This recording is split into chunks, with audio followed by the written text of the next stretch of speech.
করি ভাইরা, আসসালামু আলাইকুম রহমতুল্লাহ। আমি ব্যক্তিগতভাবে আল্লাহ নিকট আবারও কৃতজ্ঞতা প্রকাশ করছি আলহামদুলিল্লাহ যে এভাবে কাকুইয়া গ্রামে মুক্ত মনে মুক্ত মাঠে একটি প্রোগ্রাম করার সুযোগ আল্লাহ করে দিয়েছে। এই কাকুইয়া গ্রামটি একটি ঐতিহাসিক গ্রাম। 1971 মুক্তিযুদ্ধের সাথে এই কাকুইয়া গ্রাম এবং কাকুইয়ার ফুলের অনেক ইতিহাস জড়িত। যারা এখানে মুরব্বী তারা জানেন, অনেক ইতিহাসের সাক্ষী। বিশেষ করে আমার মরহুম পিতা আবু বকর সিদ্দিক, আমাদের বাড়ি বামনডা, ওনাকে পাকিস্তানি সৈন্যরা ধরে নিয়ে আসছে। ওনার সাথে আরো দুইজনকে এখানে গুলি করে হত্যা করছে। পরে উনি জানতে পারলো পাকিস্তানিরা যে আমার আব্বা রহমতুল্লাহ মুন্সির নাতি। রহমতুল্লাহ মুন্সি ছিল পাকিস্তানের বড় আলেম। এই সুবাদে ওনাকে ছেড়ে দিয়েছে। এই কাকুইয়ার ফুল থেকে উনি জীবন নিয়ে ফিরে গেছে। ওনার অপরাধ উনি মুক্তিযুদ্ধ করছেন। এই জন্য উনি জীবনে বারবার এই গল্প বলছেন, কাকুইয়ার কথা, কাকুইয়ার ফুলের কথা। আর আমরা এটা তখন থেকে কাকুইয়া গ্রাম নিয়ে আমাদের খুব কৌতূহল এবং আগ্রহ। ব্যক্তিগতভাবে এই গ্রামে অনেকবার আসা হয়েছে, বিশেষ করে আমাদের জসিমদের সুবাদে, কিন্তু সাংগঠনিকভাবে এখানে কমে আসা হয়েছে। কারণ এই গ্রামটি, এটাকে আলাদা একটা মসজিদনগর বলা হয়, যে এটা একটা আইডিওলজি বেসড গ্রাম। আমরা আশা করি আস্তে আস্তে এই জায়গাটা কেটে যাবে ইনশাআল্লাহ। আজকের এই উপস্থিতি আমাদেরকে নতুন করে আশার বাণী শোনাচ্ছে। সম্মানিত ভাইরা, আমরা আজকে নির্বাচনী কর্মীদের দেখেছি। নির্বাচনী কর্মী কারা? আমাদের দলে দুই ধরনের কর্মী আছে। এক ধরনের কর্মী হচ্ছে যারা আমাদের রিপোর্ট মেনটেন করে, আমাদের প্রোগ্রামে থাকে, দাওয়াতি কাজ করে, সামাজিক কাজ করে, এরকম গুণ যাদের আছে। আরেক ধরনের কর্মী হচ্ছে যারা আমাদের দলও করে না বা করে, আমাদের অন্য ধর্মের লোক, অন্য দলের লোক, কিন্তু আসন্ন নির্বাচনে তারা আমাদের প্রার্থীর হয়ে কাজ করবে, ওরা আমাদের নির্বাচন করবে। এখানে কোনো আওয়ামী লীগের ভাই থাকতে পারেন, এবার তারা দাঁড়ি পাল্লার পক্ষে কাজ করবে। বিএনপির হয়ে থাকতে পারেন যে এবার সে দাঁড়ি পাল্লার প্রার্থীর হয়ে কাজ করবে। ইলেকশন পর্যন্ত তারা আমাদের নির্বাচনে করবে, যে দলের কর্মী নয়। ঠিক কিনা কথা? আজকে আমরা এখানে শুধু নির্বাচনী কর্মীদের দেখেছি, আমরা এখানে কোনো জনসভার আহ্বান করি নাই। সামনে ইলেকশন আসলে এখানে আমরা পথসভা করব, জনসভা করব, আরো বিস্তৃত কল হবে, ফলে পরে আপনাদেরকে আহ্বান করবো ইনশাআল্লাহ। আমাদের যে বার্তা, এটা সুস্পষ্ট। আমার পূর্ববর্তী বক্তারা বলেছেন, এখানে আপনি মন চাইতে আওয়ামী লীগ করবেন, মন চাইতে বিএনপি করবেন, মন চাইতে জাতীয় পার্টি করবেন, এই স্বাধীনতা ইসলাম আপনাকে দেয় নাই। একজন মুসলমান হিসাবে আপনি দোলা থেকে কবর পর্যন্ত কোথাও স্বাধীন না। স্বাধীন হলে আপনি মুসলমান না। কারণ কলমার মাধ্যমে আমরা আমাদের নিজস্ব স্বাধীনতাকে বিক্রি দিয়েছি। আমরা একজন সত্তার অধীনে নিজের সক্রিয় সত্তাকে বিলিয়ে দিয়েছি। আমরা স্বেচ্ছাচারিতা সমর্পণ করেছি। আপনারা জানেন যে ইসলাম শব্দটির মূল শব্দ আসলি, যার অর্থ আত্মসমর্পণ করা। অর্থাৎ আর যিনি আত্মসমর্পণ করে আল্লাহর নিকট, আল্লাহর বিধানের নিকট, তাকে মুসলিম বলা হয়। আর আত্মসমর্পণ আল্লাহর বিধানের নিকট করলে সে শান্তি পাবে বলেই ইসলাম শব্দের একটি অর্থ শান্তি। সুতরাং প্রকৃত মুসলমান হচ্ছে যিনি আত্মসমর্পণ করে আল্লাহর বিধানের নিকট। এখন আমার একটা সুন্দরী মেয়ের কাছে বসে গল্প করতে ভালো লাগে, কিন্তু ইসলাম চলে অনুমোদন দেয় কিনা। আমার মাফি কম দিয়ে ব্যবসা করতে ভালো লাগে, এটা আমার লাভ বেশি হয়, ইসলাম এটাকে অনুমোদন দেয় কিনা। আমার চাকরিতে ঘুষ খেতে ভালো লাগে, ইসলাম এটাকে অনুমোদন দেয় কিনা। তাহলে আমার ভালো লাগা না লাগা কিছু আসা যায় না। আমাকে কাজ করতে হবে, ইসলাম যে কাজের অনুমতি দিচ্ছে আমাকে সে কাজ করতে হবে। তুমি কি আপনারা বুঝতে চান? বলেন, এই কথাগুলো বুঝতে চান? সুতরাং আমার আওয়ামী লীগ করতে ভালো লাগে, কিন্তু ইসলাম আমাকে আওয়ামী লীগ করার অনুমতি দেয় কিনা। আওয়ামী লীগের আদর্শ ধর্মনিরপেক্ষ, ইসলাম তো দোলা থেকে কবর পর্যন্ত কোথাও ধর্মনিরপেক্ষ হওয়ার সুযোগ নাই। সব জায়গায় মুসলমান থাকতে হবে। ইসলামের দায়িত্ব হবে।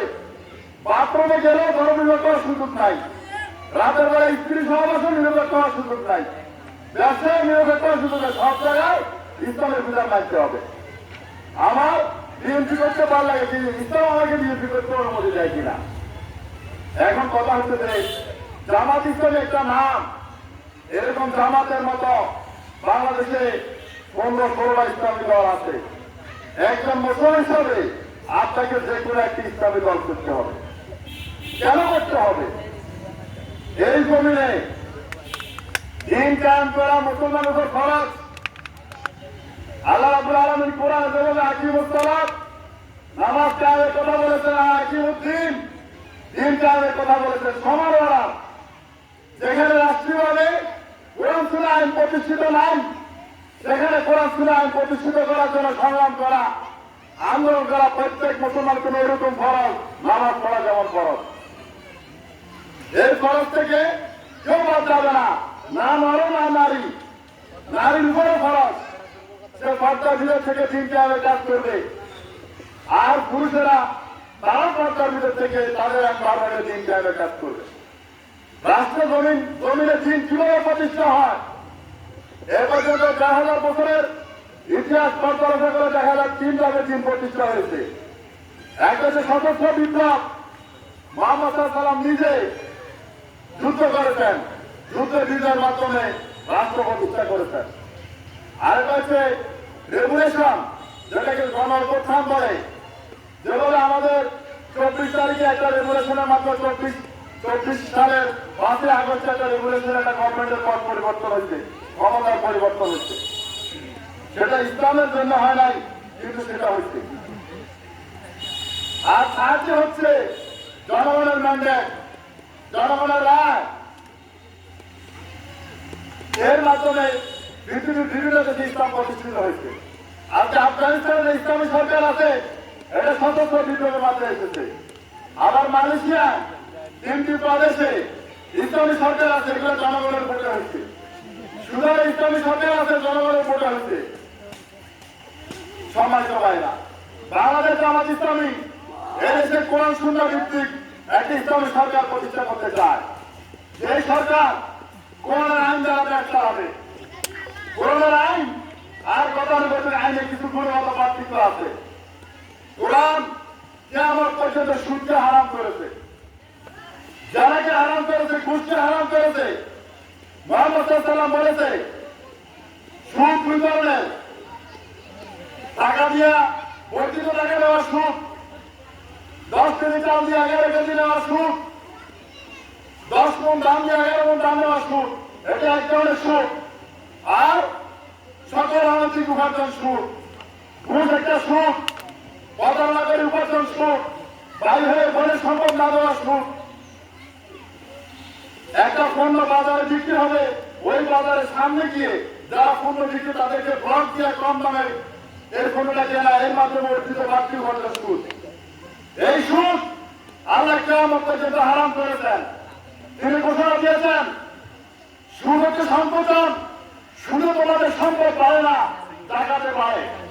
আর আজকে আমাদের অর্থনীতি দাঁড়িয়েছে সুদের উপরে, ঘুষের উপরে। আজকে রাষ্ট্রীয়ভাবে সুদ বৈধ, ঘুষ আইনগতভাবে বৈধ না হলো ওপেন সিক্রেট।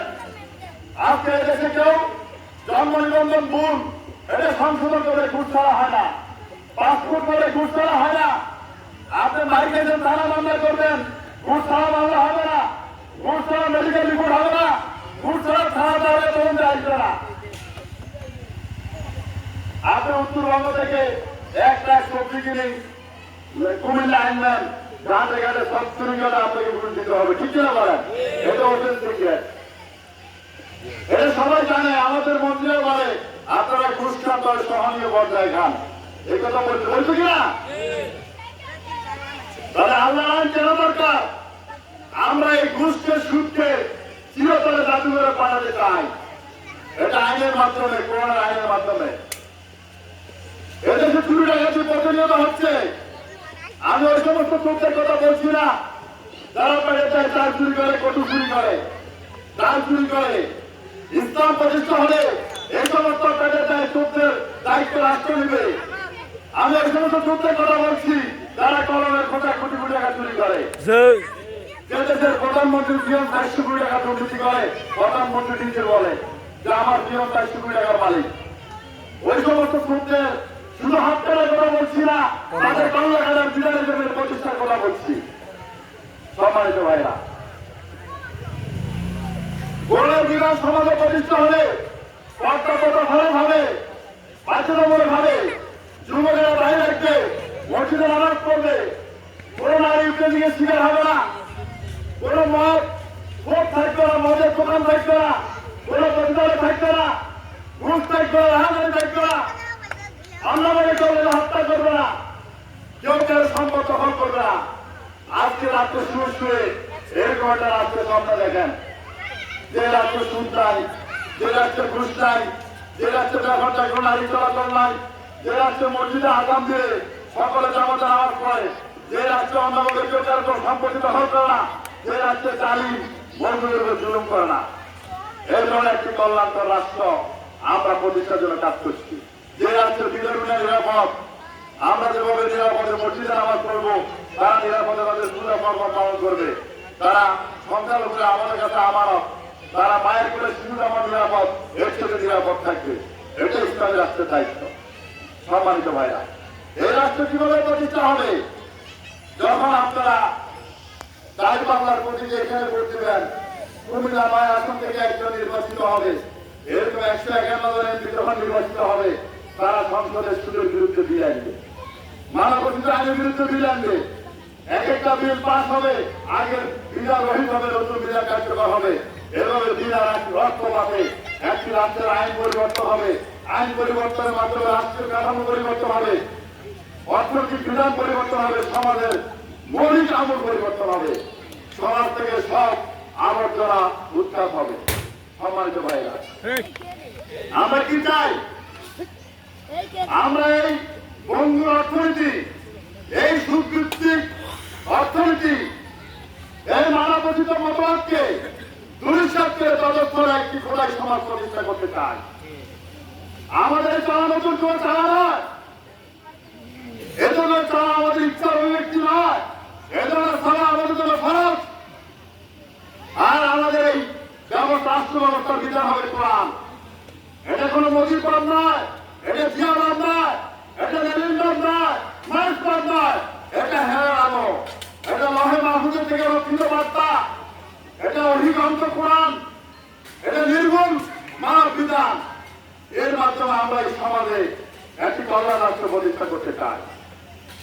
এর মাধ্যমে আমরা দরিদ্র ব্যবধান কমাতে চাই, আমরা দুর্নীতিকে সামনে উদ্ধার করতে চাই, আমরা এই বাস্তবতা মানব সমাজের সৃষ্টিকে উদ্ধার করে তদন্তরে খোলাই সমাজ প্রতিষ্ঠা করতে চাই। এ ধরনের সমাজ প্রতিষ্ঠার জন্য নতুন কোন নবী আসবে না, নতুন কোন রসুল আসবে না, অতীতে বিদ্যালয়ের কোন ফি আগে একটা জমি আসবে না। আমাদেরকে দায়িত্ব নিতে হবে। এই কাকুয়াবাসীর প্রতি আমাদের সুনির্বন্ধ আবেদন, আপনারা যুগ যুগ ধরে বিভিন্ন পদের আদর্শ শরীর ছিলেন, বারবার আপনারা ভোট দিয়েছেন, কিন্তু ইসলামের পক্ষে আপনারা রায় দেন নাই। এখন সুযোগ এসেছে আপনারা ইসলামের পক্ষে আপনাদের সমর্থন জানানোর। এটা আপনাদের ইমানের দায়িত্ব, নৈতিক দায়িত্ব। এই অভিবিধান, এই জমির প্রতিষ্ঠার সুযোগ আপনারা ব্যবহার করবেন। আগামী নির্বাচন এই জাতির জন্য যে টার্নিং পয়েন্ট। আপনারা জানেন আমাদের দেশের 3 দিকে আজকে হিন্দু রাষ্ট্র, ব্রাহ্মণ্যবাদী রাষ্ট্র, তাদের গোয়েন্দা সংস্থা আমাদেরকে ভিতরে এবং বাইরে গ্রাস করে রেখেছে। এই দেশে কোনো অবস্থাতেই ইসলামের শক্তি মানুষের উপরে দেওয়া যেতে পারে, এদেশে কোনোভাবেই পুনর্মিলন প্রতিষ্ঠা না হতে পারে, এদেশে যাতে নারায় তর্কে আল্লাহ করে পরিচিত করে মুছে যায়, তার জন্য তারা প্রতিনিয়ত হাজার ষড়যন্ত্র করছে।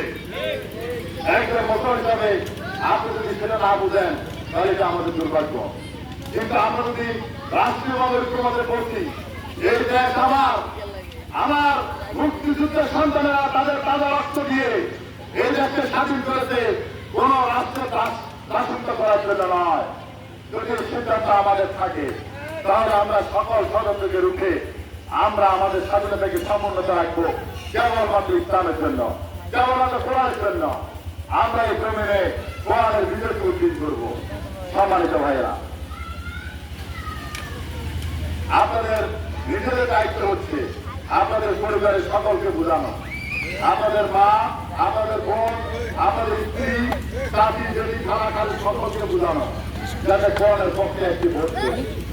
আপনাদের দায়িত্ব হচ্ছে নিজেদের বন্ধু বান্ধবকে বোঝানো, এই গ্রামের সকল মানুষকে বোঝানো যে একটিবারের জন্য এই কোরআনের পক্ষে তারা পড়ছে।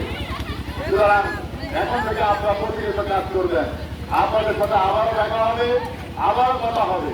আজকে জামাত ইসলামের আহ্বানে এভাবে ওপেন প্রকাশ্য একটি প্রোগ্রামে আপনারা এই গ্রামবাসী এসেছেন, এটা আমরা জামাতের পক্ষ থেকে আমরা কৃতজ্ঞতা জানাচ্ছি। আমি আশা করি এতগুলো নির্বাচনের কর্মী যদি একটা গ্রামে কাজ করে তাহলে ইনশাআল্লাহ আস্তে আস্তে প্রতিটি ঘরে দিনের মেসেজ পৌঁছে যাবে, প্রতিটি বাড়ি আমাদের ইসলামী আন্দোলনে যুক্ত হবে ইনশাআল্লাহ। এবং এই কাকুয়া থেকেই উদাহরণ দক্ষিণে দিনের সূচনা হবে। পরিশেষে আজকে সুন্দর আয়োজন যারা করেছে, আপনারা যারা এসেছেন, আপনাদের